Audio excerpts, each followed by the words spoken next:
Montreal's fine bridges, down behind the tall buildings and factories, as in every big city in the world, are the dreary streets and crowded alleys people call slums, or depressed areas if they want to be nice.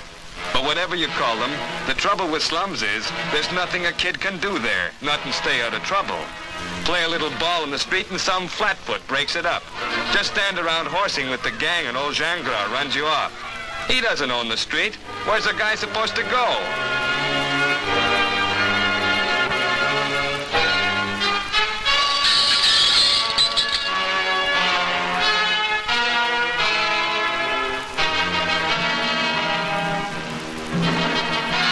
That's what happens every time.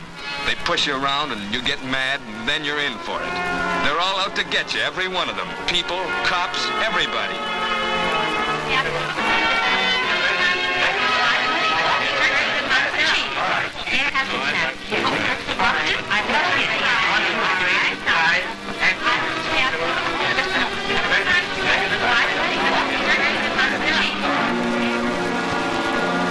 So they're taking you in. Wait till the old man hears about this. Hello, Mom, I'm in jail. Give him a phony name. Do your stretch and get out. Just wait a while. You can show those guys. Just wait, that's all. Just wait.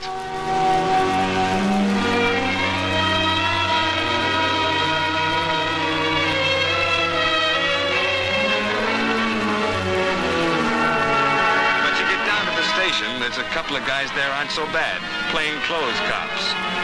They talk to you. Sure, it was only a little window. You shouldn't have done it, but they aren't going to put you in clink this time. They're going to take you home and talk to your old man. They don't think he'll give you a licking. Sure, that's what they think.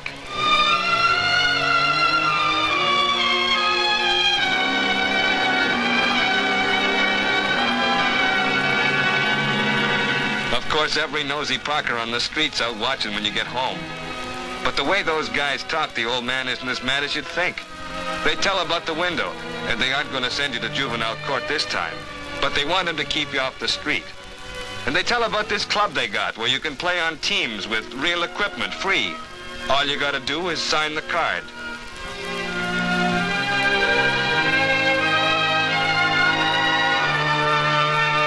So, okay, it sounds good. Free hockey pads, boxing gloves, baseball stuff. Who's got the dough to buy stuff like that around Maisonneuve? But who'd be giving it away for nothing without there's some kind of catch to it? Sucker bait, maybe. Trying to soften you up.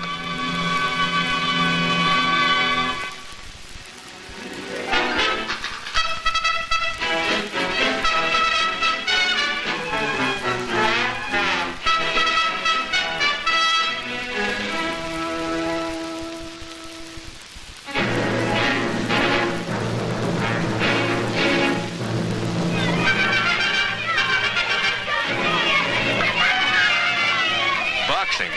Nothing soft about boxing. That's for you, boy. That's for you.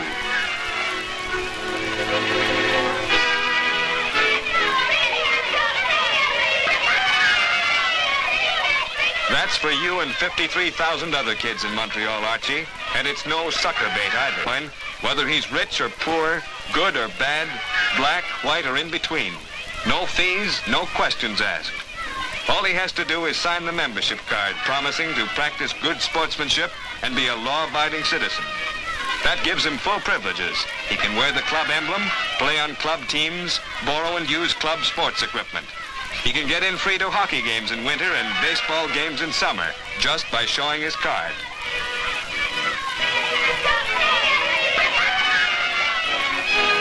Policemen and helpful citizens give their evenings week after week to coach the boys in school gyms, halls, basements, any place they can find where kids can box, wrestle, play basketball, and floor hockey. The rules aren't too formal. The main thing is to provide a healthy outlet for youthful energies and more fun than a boy can have loitering on street corners or even less desirable places. And it works. Thousands of boys are off the streets, free from temptation, away from trouble, every night in the week. The boys are proud of their club, but no prouder than Police Captain Oliver Pelletier. who almost single-handed built it from nothing in 7 years. At the spring prize banquet, there's a big feed for kids who don't always get a big feed at home. There are plaques for winning teams often formed out of street gangs. The simple fact that juvenile delinquency has dropped in Montreal from over 4,000 cases in 1943 to 1,800 last year is solid proof that Captain Peltier's methods and his boys' clubs are paying off. The rings given to members of winning teams are among the most prized possessions in Montreal. They can be withdrawn for bad sportsmanship or breaking the law. You can be sure a boy thinks twice before risking his good times in the Montreal Police Juvenile Clubs. Who'd ever thought a cop could turn out to be a guy's best friend?